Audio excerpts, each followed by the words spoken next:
ಮೇರೆಗೆ ಈ ಸಲ ಡಾಕ್ಟರ್ ಜಿ ಪರಮೇಶ್ವರ್ ಅವರನ್ನ ಯಾವುದೇ ಕಾರಣಕ್ಕೂ ಮುಖ್ಯಮಂತ್ರಿ ಸ್ಥಾನದಿಂದ ವಂಚಿತರಾಗಿ ಮಾಡಬಾರ್ದು ಅನ್ನೋದು ನಮ್ಮ ಬೇಡಿಕೆ. ಸ್ವತಂತ್ರ ಬಂದು ಇಲ್ಲಿವರೆಗೂ ದಲಿತರು ಬರೀ ಮತದಾನ ಮಾಡ್ಕೊಂಡೇ ಬಂದಿದ್ದೀವಿ, ಓಟ್ ಹಾಕೊಂಡೇ ಬಂದಿದ್ದೀವಿ. ಆದರೆ ನಮ್ಗೆ ಇಲ್ಲಿವರೆಗೂ ಮುಖ್ಯಮಂತ್ರಿ ಸ್ಥಾನ ದಲಿತರು ಕೊಟ್ಟಿಲ್ಲ. ಮತ್ತೆ ಪರಮೇಶ್ವರ್ ಅವರನ್ನು ದಲಿತರ ಕೆಟಗರಿಗಿಂತ ಜನರಲ್ ಕೆಟಗರಿಗೆ ಮಾಡಬೇಕು. ಪರಮೇಶ್ವರ್ ಎಲ್ಲ ಸಮುದಾಯಕ್ಕೂ ನಾಯಕರೇ. 2 ಸಲ ಸತತವಾಗಿ 8 ವರ್ಷ ಕೆಪಿಸಿಸಿ ಅಧ್ಯಕ್ಷರಾಗಿದ್ದಾರೆ. ಈಗ ಗೃಹ ಸಚಿವರಾಗಿದ್ದಾರೆ, ರೇಷ್ಮೆ ಸಚಿವರಾಗಿದ್ರು, ಉನ್ನತ ಶಿಕ್ಷಣ ಸಚಿವರಾಗಿದ್ರು. ತುಮಕೂರು ಜಿಲ್ಲೆನ ಅಭಿವೃದ್ಧಿ ಪಡಿಸಿದ್ದಾರೆ. ಈ ಅಭಿವೃದ್ಧಿ ಪಡಿಸೋಕ್ಕೋಸ್ಕರ ತುಮಕೂರು ಜಿಲ್ಲೆಗೆ ಆದ್ಯತೆ ನೀಡಿ ಡಾಕ್ಟರ್ ಜಿ ಪರಮೇಶ್ವರ್ ಅವರನ್ನು ಮುಖ್ಯಮಂತ್ರಿ ಮಾಡಲೇಬೇಕು ಅನ್ನೋದು ನಮ್ಮ ಎಲ್ಲ ದಲಿತ ಸಂಘಟನೆಗಳ ಪರವಾಗಿ ಒತ್ತಾಯ ಮಾಡ್ತಾ ಇದ್ದೀವಿ. ಮತ್ತು ಹೈಕಮಾಂಡ್ ಅವ್ರಿಗೂ ಹೇಳ್ತಾ ಇದ್ದೀವಿ, ಇದು ಕೊನೆಯ ಎಚ್ಚರಿಕೆ. ನಾಳೆ ನಡೆಯುವಂಥ ಸಭೆಯಲ್ಲಿ ಡಾಕ್ಟರ್ ಜಿ ಪರಮೇಶ್ವರ್ ಮುಖ್ಯಮಂತ್ರಿ ಮಾಡಲೇಬೇಕು ಅನ್ನೋದು ನಮ್ಮ ಒತ್ತಾಯ.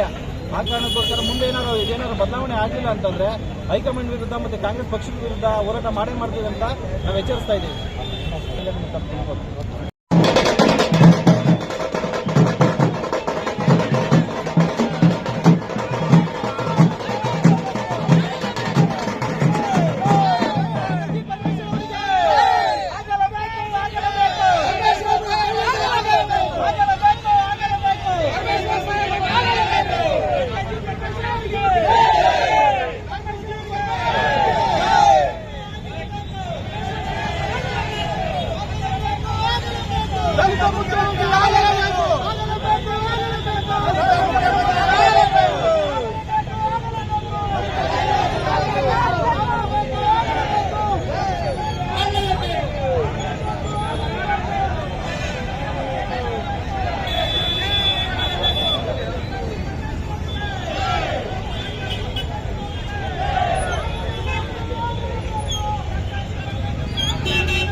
ಆಗದೇ ಆದರೆ ಯಾವುದೇ ಕಾರಣಕ್ಕೂ ಡಾಕ್ಟರ್ ಜಿ ಪರಮೇಶ್ವರ್ ದಲಿತ ಸಮುದಾಯಕ್ಕೆ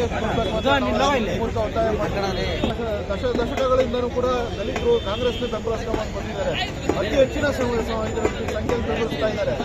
ಅವ್ರು ಇವತ್ತವರೆಗೂ ಕೂಡ ಒಂದೇ ಒಂದು ಸ್ಥಾನಮಾನ ಆಗಲಿ, ಒಂದು ಮುಖ್ಯಮಂತ್ರಿ ಸ್ಥಾನಮಾನ ಯಾವತ್ತೂ ಕೊಟ್ಟಿಲ್ಲ.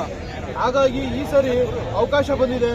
ಈ ಅವಕಾಶದಲ್ಲಿ ಯಾವುದೇ ಕಾರಣಕ್ಕೂ ದಲಿತರಿಗೆ, ಅದರಲ್ಲೂ ಡಾಕ್ಟರ್ ಜಿ ಪರಮೇಶ್ವರ್ ಹಿಂದೆ ಕಾಂಗ್ರೆಸ್ ಪಕ್ಷವನ್ನ ಸದೃಢವಾಗಿ ಕಟ್ಟುವಂಥ ವಿಚಾರದಲ್ಲಿ ಸಾಕಷ್ಟು ನೋವುಗಳು ತಿಂದಿದ್ದಾರೆ. ಅವ್ರಿಗೆ ಅನ್ಯಾಯ ಆಗಿದೆ. ಈ ಮೂಲಕ ಅವ್ರಿಗೆ ಮುಖ್ಯಮಂತ್ರಿ ಮಾಡೋ ಮೂಲಕ ಅವರಿಗೆ ನ್ಯಾಯ ಕೊಡಬೇಕು ಅಂತೇಳಿ ಈ ಮೂಲಕ ನಾವೆಲ್ಲರೂ ಕೂಡ ಹಿಂದುಳಿದವರು, ದಲಿತರು, ಅಲ್ಪಸಂಖ್ಯೆ ಎಲ್ಲರೂ ಕೂಡ ಒತ್ತಾಯ ಮಾಡ್ತಾ ಇದ್ದೀವಿ.